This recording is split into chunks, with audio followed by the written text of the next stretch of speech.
Hello aspirants, looking at current affairs for 6th December. The news items picked up from the Hindu newspaper are these 10. We'll look at them in detail. The first one, 2G spectrum allocation case verdict on December 21. So this is regarding the 2G spectrum allocation case. There are many petitions which have been filed and investigation is going on that matter, and cases are before the courts. Delhi High Court has fixed December 21 as the date for pronouncement of judgment in this 2G spectrum allocation scam case, in which former telecom minister A. Raja and DMK Rajya Sabha member Kanimozi are the prime accused here. So they are facing prosecution in this case. The court will pronounce judgment in two cases. One is on corruption charges and another is under Prevention of Money Laundering Act. The money laundering has been done, means black money converted into white. So corruption case is related to spectrum allocation. That the government in spectrum allocation, there were offences committed, this corruption involved. The CBI has filed its report in this matter, in which it has alleged 5 main issues. That the cutoff date for spectrum allocation was tampered with, violation of first come first serve policy took place, dual technology allocations in spectrum allocation took place, even eligibility of companies were changed, and that is why there was cheating on the government exchequer by non-revision of the entry fee. So this, even you should know that the CAG, Comptroller and Auditor General of India, had also highlighted the scope of this scam, the loss to the exchequer in this scam, as 1.76 lakh crores. So this was the 2G spectrum scam. We'll discuss it in detail too. So this is one part, the corruption case, and the second part is money laundering allegation, in which the enforcement directorate. So the investigation agency in both the cases different. Here it is the CBI, and here in money laundering allegations, the enforcement director has alleged that the accused entered into a conspiracy and committed offences under it. So there was transactions which have been brought forth with companies and the accused involved, which shows money laundering. So here you can see the 2G spectrum allocation case had the Supreme Court passing its judgment in 2012. So that was the main case in which the licenses granted by former telecom minister A. Raja were also cancelled. There were 122 licenses cancelled. So this was the Supreme Court judgment. But then further cases too, it has asked the CBI to give the report, detailed report, and the courts to look into the matter. So presently also Delhi court is looking into the cases which it is hearing. So in the Supreme Court ruling, you can see one thing, licenses were cancelled. Then also allegation of the role of Home Minister P. Chidambaram in the case was actually the CBI was directed to probe this and asked trial courts to decide. So trial courts are still looking into the matter, and the licenses of 2G spectrum that were granted, it was held that they were arbitrarily granted in an unconstitutional manner. Fines were imposed on 3 telecom companies up to ₹5 crores. Then TRAI was given direction to make fresh recommendations for allocation of 2G licenses, and within a month the government was asked to take steps on the TRAI recommendations. So this is there. So companies whose licenses were cancelled, you can see number of companies listed here, and this is regarding a trial taking place presently. So court has framed charges against 19 accused, 10 individuals and 9 companies under Prevention of Money Laundering Act. And the 2G scam case, in which A. Raja and Kanimozi are accused, they will face a trial too. So this is regarding conspiracy, corruption. Then the next news item is Ayodhya title dispute. Supreme Court refuses plea to defer hearing till after 2019 elections. So this is regarding Ram Janmabhoomi Babri Masjid land dispute. The case is before the Supreme Court. The Allahabad High Court had given its judgment in 2010, in which it asked for 3-way partitioning of the disputed site in Ayodhya. But then this ruling of the Lucknow bench of Allahabad High Court was appealed before the Supreme Court, and Supreme Court set it aside, saying that this was not asked by either of the parties. Then why this tripartite? 3-way partition was done. So this is there, and presently the Supreme Court is hearing this matter on a day-to-day basis, and you should know it has been 25 years, the 25th anniversary of the demolition of 16th century Babri Masjid by Car Sevaks is here presently in December 2017. So it's been 25 years now, and the Supreme Court's verdict is still pending, and the final hearing is being fixed for Feb 8 2018. But there has been request in the Supreme Court that this appeals be, this judgment be delivered later. So Kapil Sibal, who is also an advocate in this case, so he has said that the judiciary should not be used by the government to realize the agenda for Ram Mandir, and it was part of BJP's 2014 election manifesto, and the judgment actually should come after the Lok Sabha elections, that is the July 2019 elections. Suppose that the ruling should be brought forth, but the Supreme Court refused these requests. Here you can see the details of the Ayodhya dispute are given. So it's a long-standing dispute. This Babri Masjid was constructed in 1528 by Mir Baqi, who was a general of Mughal Emperor Babur. So he built this Babri Masjid at Ayodhya, and it is alleged that it was built on Ram Janmabhoomi, the birthplace of Lord Ram. So then in 1853, first time violence was recorded here when Hindus attacked the place during the British rule.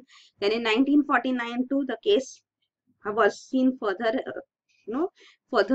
becoming complicated when idols were found inside the mosque. So they were said to have been miraculously appeared. So this was also the case. At that time, the idols were asked by the court to be removed. The idols were asked by the court to be removed by a petitioner, but then the government, but it was allowed to remain in the masjid as well. So government locked the place. So this actually since 1949, then 1980s, VHP launched the Ram Temple movement. 1986 actually was the time when a district judge ordered the gates of the compound to be reopened, and Hindus were permitted to worship inside the masjid. And then in 1990 came the Ayodhya Rath Yatra. In 1992, finally, the Babri Masjid was demolished by Kar Sevaks. BJP leaders L.K. Advani, Murli Manohar Joshi, Uma Bharti and others were present at the venue. So, and then finally in 2003, case was filed against these BJP leaders too. So this case of demolition of Babri Masjid is a separate case, criminal case, and this presently the case which is going on is a civil case on the land dispute. So this was the case, and finally then in 2010 we saw Allahabad High Court giving its verdict on trifurcation of the area, in which it said 1/3 of the land should be given to Ram Lalla, the deity which is there inside. So and this 1/3 should be given to Sunni Waqf Board and 1/3 to Nimrohi Akhada. Then after this in 2011, Supreme Court ordered status quo on this issue, and now it is hearing the matter as such on a day-to-day basis. And this is regarding the Allahabad High Court order too, the trifurcation. So this is Ram Lalla, you can see, which is inside the mosque. So it gets the area under the central dome. According to the trifurcation, Ram Chabutra and Sita Ki Rasoi, which are these two places. Sita Ki Rasoi is here. So these two places go to Nimrohi Akhara, which is another organization, Hindu organization, and the remaining property goes to Sunni Central Waqf. So this is there. And this is regarding the present request being made in the Supreme Court for delaying the ruling, but which was rejected by the Supreme Court. Then next is foreign trade policy. Government announces incentives worth 8,450 crore to boost exports. So the government has now announced incentives worth 8,450 crores to boost exports of goods and services in the country. So this will be especially for the labor-intensive segments and micro, small and medium enterprises. So this will increase employment generation and value addition in the country too. So this has been announced on the sidelines of the midterm review of the foreign trade policy, which was due. We have already discussed this earlier. The foreign trade policy for 2015 to 20, it was due for midterm review.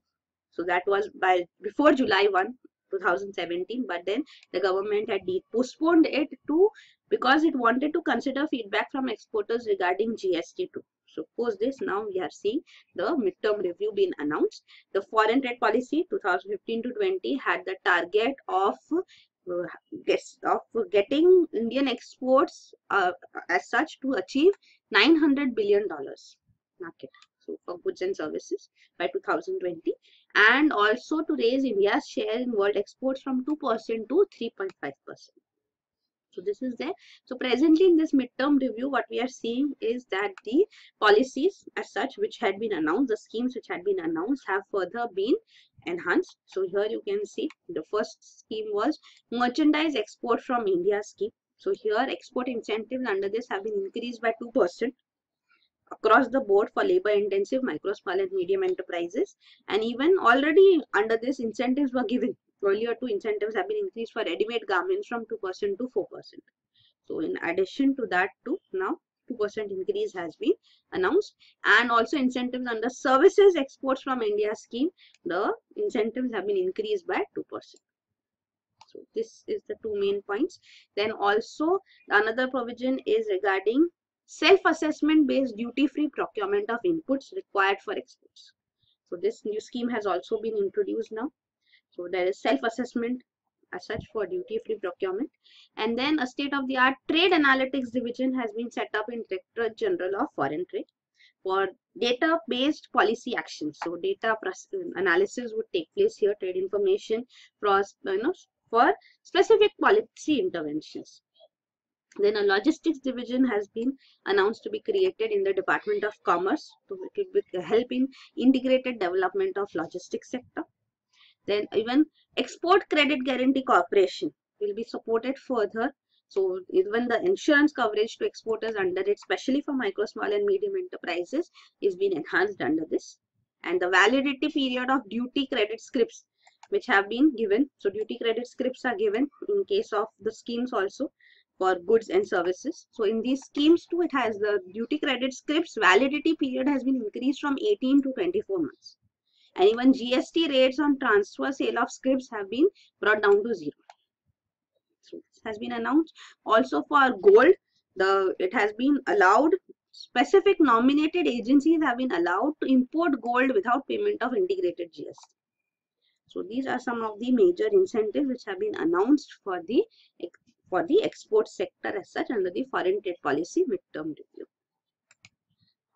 So this is regarding details regarding the foreign trade policy 2015 to 20, which we just discussed, the targets as such and the major provisions. Then next is Supreme Court calls for regulating hefty fees of lawyers. So lawyers charge very high fees and the legal profession has been commercialized. So the Supreme Court has held that this is violation of the fundamental right of the poor to get equal justice. So in a petition which had been filed before the Supreme Court, it has asked that steps need to be taken in this matter. So it has called for a law to check the violation of professional ethics by lawyers. Also, already the Law Commission in its report in 1988 had asked to regularize lawyers' fees, but no action has been taken on it. Also, the judiciary said that neither the bar nor the judiciary have made any move to regularize the hefty fees which is charged by lawyers from poor and needy. So, easy and accessible justice requires lawyers' fees to come down, and the Supreme Court is asking for a law on that matter. Next is dispose pleas to debar MPs in 3 months, says Venkaiah Naidu. So Vice President M. Venkaiah Naidu, who is also the chairman of Rajya Sabha. So Vice President is the ex officio chairman of Rajya Sabha. So he has ordered disqualification of senior Janata Dal United MPs Sharad Yadav and Ali Anwar from the Rajya Sabha. So disqualification on grounds of defection is through the presiding officer of the House. So presiding officers in this order, actually he has also said that issues of disqualification of MPs should be decided by presiding officers within a period of 3 months. So this is the Vice President's viewpoint expressed in this order. So he says that it is important that disqualification petition is disposed of at the earliest, because that's what the idea is. Because if that goes on lagging as such or lingering behind, then what happens is that particular legislator is entitled to sit in the legislature, and then when the case keeps on pending, then the government actually is saved because the person is not being disqualified disqualified as such. So the government is enjoying majority because of such type of people. That is against the democratic principles, and that is why he says disqualification petition should be disposed of within 3 months. Also, he explained in this order why this disqualification petition was not referred to the Committee of Privileges. So, in the legislature, in the parliament, there is this Committee of Privileges, but this disqualification petition was not referred there because, again, he said that the procedural requirements of the committee take a long time frame. So, then preliminary inquiry takes place, final report comes, so this results in delay. So, delay is subverting the essence of anti-defection law. And that is why it was not referred to the Committee of Privileges. The action should be taken at the earliest and should be disposed of within 3 months. So this is what the Vice President says in this matter. So you should know about disqualification on grounds of defection. It has been introduced in the Constitution to the 10th schedule been introduced. So this was the 52nd Constitutional Amendment Act of 1985 which provided for this 10th schedule which deals with the anti-defection law. So it has provisions relating to disqualification of MPs, MLAs and MLCs on grounds of defection. So what is defection has been detailed out. So if a person voluntarily gives up membership of a political party, that means he is defecting and he is disqualified from the house. If he votes or abstains from voting contrary to any direction issued by the original political party without prior permission, then he is disqualified on grounds of defection. For independent members, if he joins any political party, he is disqualified. And for nominated members, if he joins any political party within 6 months, no problem. But if he joins after 6 months, he is also disqualified. So these are some of the provisions. They have come to be known as controversial too. There are exceptions to cases of defection too. So this is the law. And next is Supreme Court allows full enforcement of Trump's travel ban. So the US Supreme Court has now allowed the Trump administration to fully enforce its revised ban on people from 8 countries traveling to USA. So this is the 3rd time that the travel ban as such has been put forth because earlier 2 were blocked by the judiciary and they have been partially, this 3rd travel ban has been partially enforced already and now it has been allowed to be fully enforced.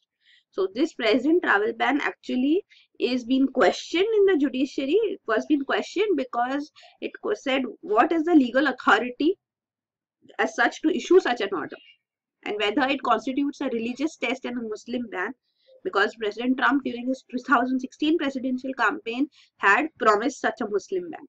So the 8 countries, 6 out of these are Muslim majority countries, that is Syria, Libya, Iran, Yemen, Chad and Somalia. And the other 2 countries are North Korea and Venezuela. So this travel ban now will be fully enforced. Already it was partially enforced. So this is the whole history regarding this Trump travel ban. He had announced this in Jan 2017. An executive order to protect the nation from foreign terrorist entry. So the countries targeted here you can see are these. 3 months travel ban was announced for citizens from these 7 countries. And then in Feb, the federal judge in Seattle blocked this ban's enforcement and then later even appeal court upheld the suspension of this order. Then in March, Trump had a second version of the ban. It forbade travelers from 6 countries. So Iraq was removed from that list. Then later also again appeals came, suspension of this order again was upheld. And then the Supreme Court ruled in favor of partially enforcing this ban in June 2007. So those who lack bona fide relationship with people or entity in USA, they cannot enter. So this was there. And then the 3rd executive order permanently prohibited citizens of 5 countries. North Korea, Chad, and 5 countries earlier named plus North Korea, Chad, Venezuela. Sudan was removed from that list now. So this was there. So you can see 3 iterations took place. And finally now in December, the Supreme Court has authorized full enforcement of this travel ban.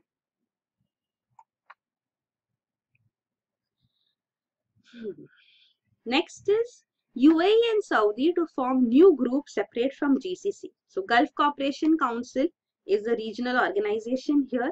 Saudi Arabia and United Arab Emirates have formed a new economic and partnership group.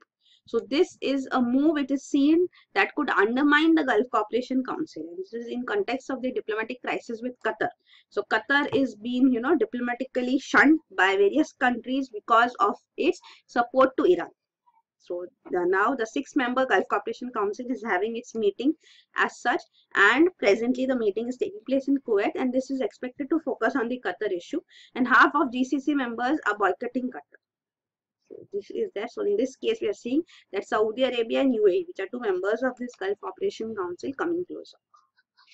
Also they are involved together in the Saudi-led war in Yemen too, which is again against Houthi rebels who are supported by Iran.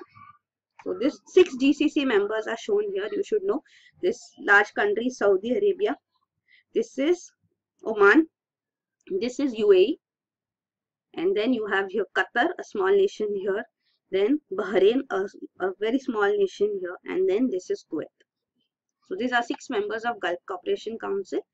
And the countries which have cut diplomatic ties with Qatar over its relationship with Iran are shown here. You can see.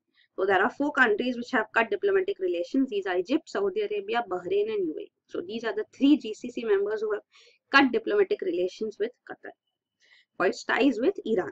So these are Sunni majority countries and Iran is Shia majority country.